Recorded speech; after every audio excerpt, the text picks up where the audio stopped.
வணக்கம்மா. இப்ப நீங்க ரேஷன் ஏன் இது ஒரு மாசமா வந்து வாங்கல? நான் வாங்கிட்டு தான் இருக்கிறேன். பேர் என்னங்கம்மா? என் பேரு அன்னக்கொடி. மாமதுரை அன்னக்கொடியா? இல்ல இல்ல இல்ல, எங்க வீட்டுக்கார பேரு பெருமாள். என் பேரு அன்னக்கொடி. பெருமாள் அன்னக்கொடி ஃபிளேம்ஸ் போட்டு பார்க்கவா? என் பேர்லாம் சொல்றீங்க? பெரியன் பேர் வந்து செல்வராஜ், செல்வராஜ், மோகன்ராஜ், மோகன்ராஜ், புஷ்பராஜ். அதெல்லாம் கிடையாது. பொண்ணு பேர் பரிமளா.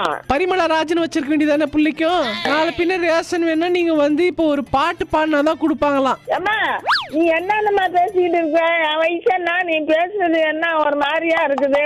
எனக்கு நாளைக்கு கல்யாணம் ஆக போதுங்கம்மா, என்ன ஆசீர்வாதப்படுங்க, திட்டாதீங்கம்மா. அப்படின்னாலும் கேட்டுட்டு போ. நல்ல மகாராஷ்டிரா 16 மக்களை பெற்று 16 பேருக்கு நான் மனசே இல்ல வேற ஏதாவதுமா? எப்படிமா 16 பேர் பெக்கிறது? நம்ம பார்த்து பெற்றுக்கிறது தான். உங்களுக்கு 3 பிள்ளை தானே? எனக்கு 3 தான். நீங்க மட்டும் 3, நான் 16. நீ என்னம்மா யாரு